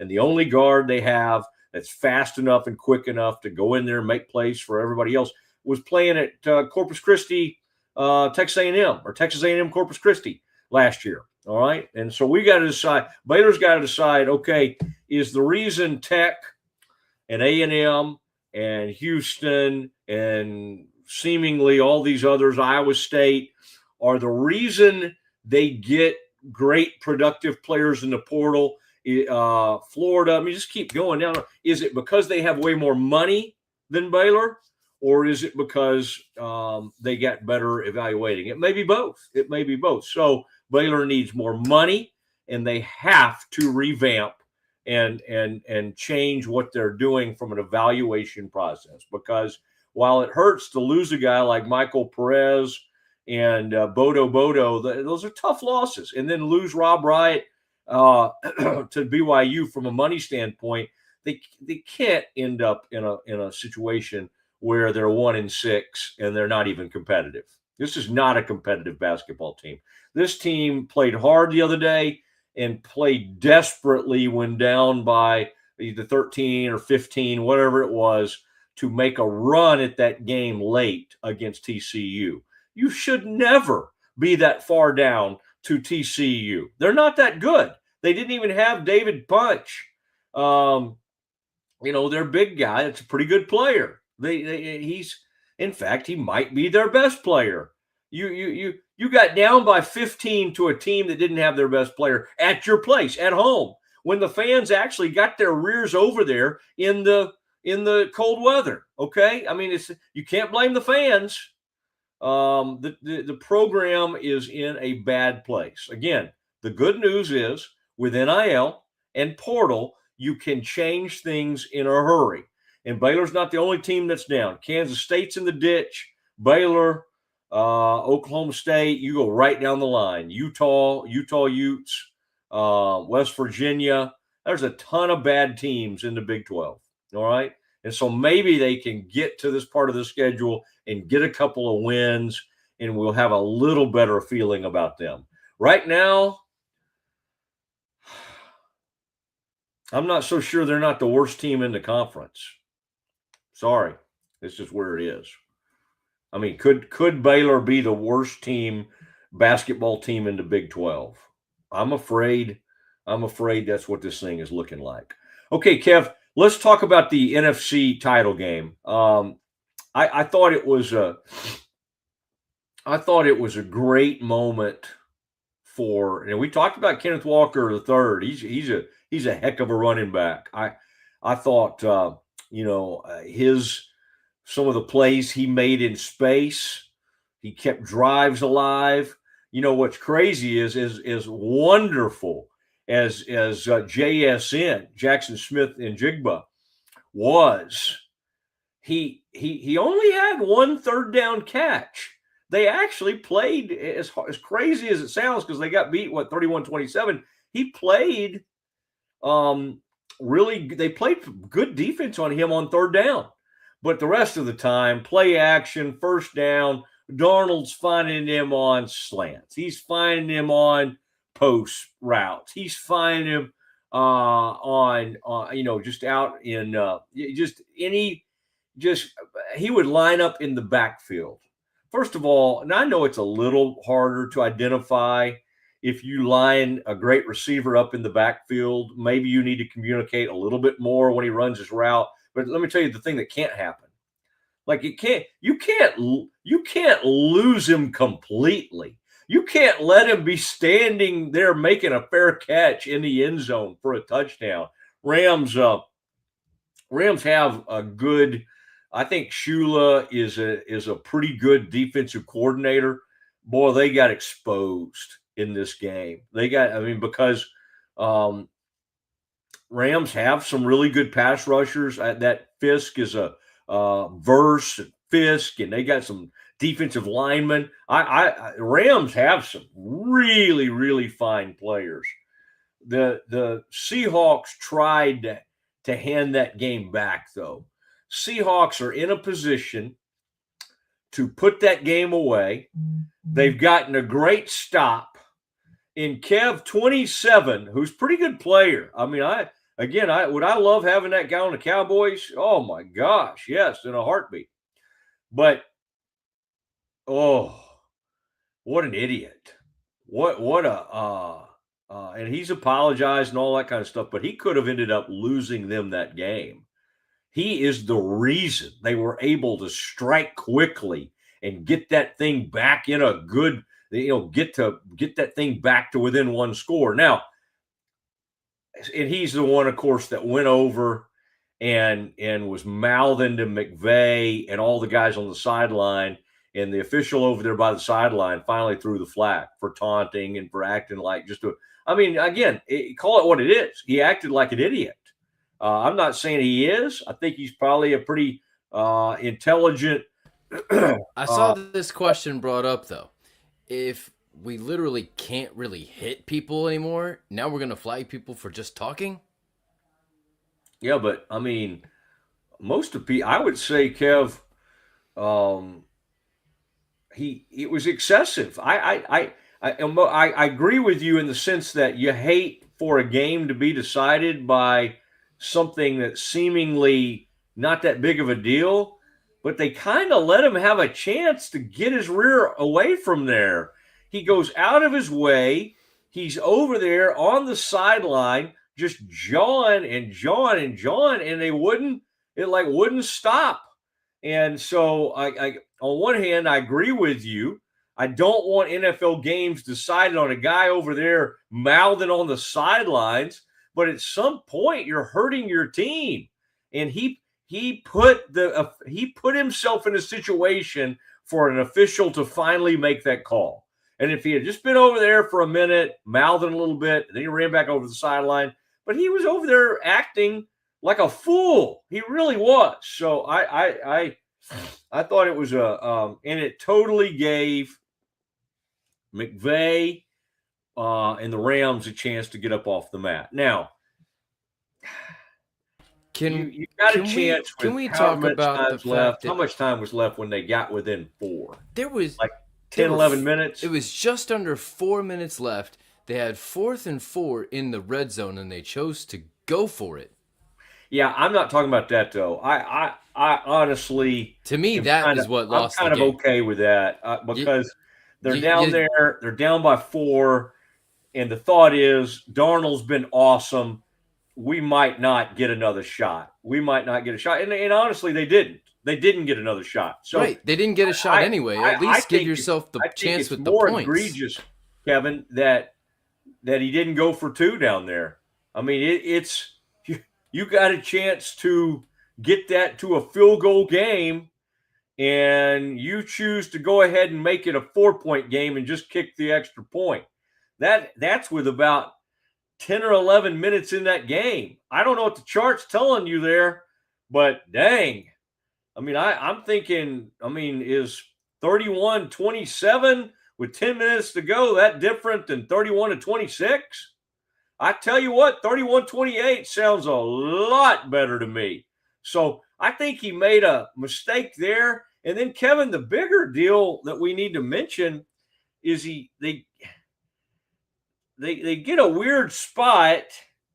So you're thinking it should be maybe 4th and 1. I'm just trying to make sure I got my bearings right here.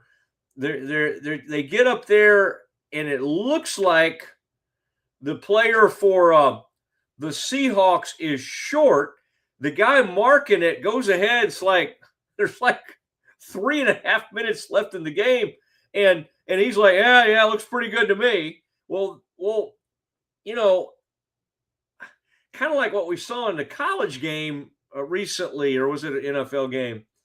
McVay's trying to slow the operation down. It was an NFL game, obviously, last weekend. McVay's trying to go, dang, man, what are y'all doing? We need to look at this spot back here.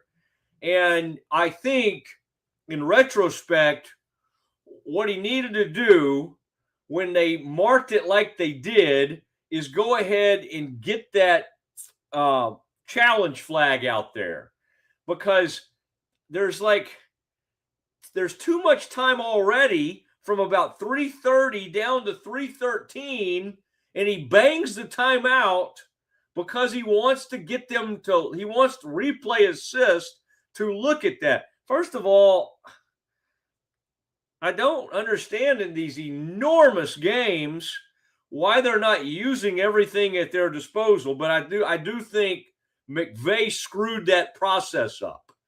McVay, now it went down to 2:30 and they got it back to 3. They got it back to 3 minutes left. But first of all, McVay then has to use his final timeout when he could have simply thrown the challenge flag and it wouldn't have had anything to do with that timeout. And if they win the challenge, then he keeps that timeout. If he loses the challenge, he loses the timeout. He ended up losing it anyway. I think you don't use the time. They were right. It was a first down. It was close, but it was a first down. And don't use your timeout. Don't waste a challenge. Just let it go, because they're going to, whether you call a timeout or not, replay assist is pretty quick about it, and they're going to make their choice. And if you don't get it from replay assist, you're probably not going to get it from a challenge. It was a first down. I don't have a problem with that one. I don't know that I agree that it was. I first of all, I still hate the marking of that. Is still so, there's so much, you got now the digital chip to help replay, but it's only once the ball is marked, right? To let you know if it's a first down or not. It's not, it doesn't help the person know where to spot the ball. Right. Although we have completely digital lines in volleyball that require no linesman whatsoever, and they're completely accurate. Or tennis or whatever. I mean, you have the Hawkeye system that works and all of that stuff. But if the guy marks it wrong, replay can look at that and they can say the spot, move it back. So even if the guy marks it wrong, because that's been available now for a while. The challenge flag is a better. The bottom line is this: he's not, to be such a great coach, and he is. Like, would I trade Shoppe? Would almost any team, other than maybe the Niners, and I guess now Seattle, and the Patriots, but about 28 franchises would trade for McVay in a heartbeat. But the guy keeps kind of coming up small in these huge moments. He's such a great play caller, and I got no issues there. But he's not a great game manager. To be that great of a coach, he has some shortcomings in game management. And whether he needs to get some help, somebody that he can trust more, whatever, I think it needs to happen. By the way, somebody I just saw is interviewing with the Browns that has been his right-hand man, kind of the passing game coordinator working for McVay there with the Rams. This guy is in LA today, interviewing with the Browns for their who did the Browns hire? Or they still need, I'm just trying to make sure, because tomorrow, Kevin, we'll look at all our openings. There's 3 teams left. Raiders, Cardinals, Browns. Okay. So this is a 35-year-old former college quarterback at, can't remember, but his name is Schmaltz. Schmaltz or Schmaltz. It's like SCHEELHAASE, Schmaltz.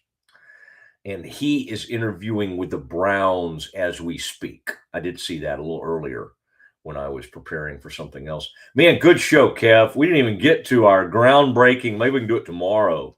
The Dabo stuff was fascinating. A lot of people across the country, because of the weather, are taking the day off. And I don't know. Kevin, if we took a day off, what would we run? I guess we could run like a great old interview. I just don't even know kind of how we would handle it. But anyway, Kevin and I are refusing to take a day off. And I appreciate it, Kevin. Good work from you as your family. Not only does your wife cook for the 7 children and you, she then goes and cooks for all the neighbors. I mean, this woman is a saint. This is really something. Okay, I got to meet her at some point. All right, Kev, good work today. Man, we had a lot of college stuff. What do we have tonight, Kevin? What can we watch tonight? Do we have some college basketball? Isn't somebody good? Isn't there like a good Monday night? Is BYU playing somebody? There are two good games. I was going to bring it up in Campus Confidential, but we'll get to it on the backside. Louisville at Duke, 23-5, and number 1 Arizona at 13 BYU. Tonight is the night Arizona number 1 goes down. Arizona is going to run into a crazy, raucous Mormon environment. What's the best environments in the Big 12 right now? Because I saw a great one the other day. I would go KU still 1 at Fog. I think Tech is 2. I think BYU, well, I can't speak to how good a home environment Arizona has. I bet it's great, but the real underrated one is Houston's gotten pretty good. Houston's gotten really good. They redid that place, and I think Mac Rhodes helped with that. Hey, Mac. Mac's probably out there watching. Mac, we're thinking of you, buddy. Hope you're doing well and getting everything back in order. And we'll be excited to see what the next chapter is for one Mac Rhodes. All right. Just because, kind of like when Kim left, everybody's like, oh, we don't like Kim anymore. Or Art Briles left. Oh, we don't like Art anymore. We had a scan. People that I'm friends with, I remain friends with. And so I will remain friends with Mac if he wants to. He's not really communicating a lot. But anyway, that's that. I'm leaving that door open. All right. I've closed too many opportunities over the years. I'm not going to burn any more bridges in life. Kevin, remember that I said that. All right. Remind me next time I'm about to burn a bridge with somebody. I'll mark it down. Just say, Mosley, don't do this. Don't get mad at so-and-so. All right. Been a good one. Kind of a snow day show. We'll do another one tomorrow. A lot of schools have been called off for tomorrow. I don't know if Rogue will open up or not tomorrow, but the Mosley Show is always open. Thank you, Central National Bank. And thank you, Schmaltz. We'll do the Schmaltz trivia question tomorrow. Kev, put that CNB up there real quick, if you don't mind. I just want to see it one time. And then also, let's put up the Brazos Landing. The Landing. We love you. We love Alan Samuels. Love what you do. This Patient Direct. I may come down there and honestly stop by. I'm really liking what I'm hearing from this new partner that we have. And then, of course, Cherry Johnson, Siegmund James, one of the great law firms in the country, is right here in Central Texas. We love you guys too. And we got a new one coming up, like a financial planner that's in downtown Waco. Wow. I mean, she is like big time and wants to be part of the Mosley Show. So we could not be more pleased as we welcome more and more sponsors in to the Mosley Show. And then, Kevin, I understand once we get to February 1, I'm hearing tell of a new program cropping up, and that'll be very exciting. Okay. And it might be a Baylor legend. Who could that be? Okay, Kev, that's all the time we have for today. We'll see everybody tomorrow. Stay safe, stay warm, and stay hungry. I don't know. Bye. When you strive for greatness, you have a target on your back. When it comes to finances, we're all targets for scammers. But with the right game plan, you can protect yourself. Don't get faked by fraud. Here's a tip. If you get a call saying they're going to lock you in jail for missing jury duty unless you pay a fine, that's fake. Scammers use scare tactics to force you to act without thinking. Just hang up the phone. This message is brought to you by Central National Bank. If you want the best for your body, you want Ascension Providence. the largest sports and orthopedics group in Central Texas. Using innovative and cutting-edge technology, we're able to understand your body better than ever, delivering treatment with precision. And with our fellowship-trained and board-certified doctors, you'll receive excellent care. Work with a team dedicated to your health, wellness, and safety. So you can perform. At your best. Ascension Providence, caring for Texas families for over 120 years.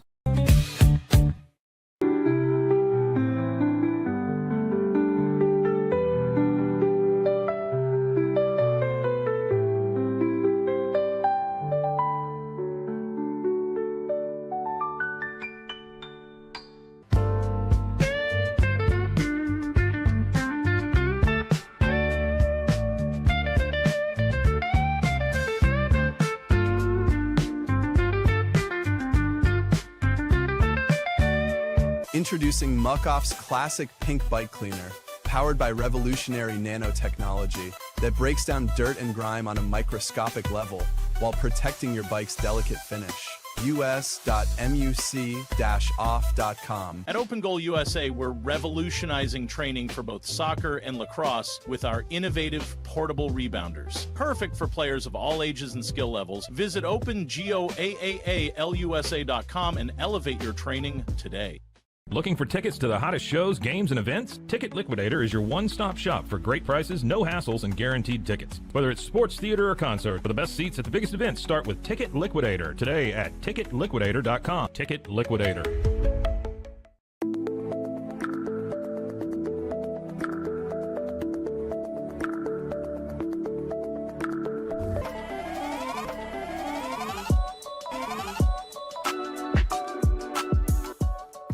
Send money abroad in just a few steps with Remitly. Sign up with your email, enter an amount, choose how your loved ones receive the money, enter your recipient's information, select a payment method, hit send, and relax. Download the Remitly app today.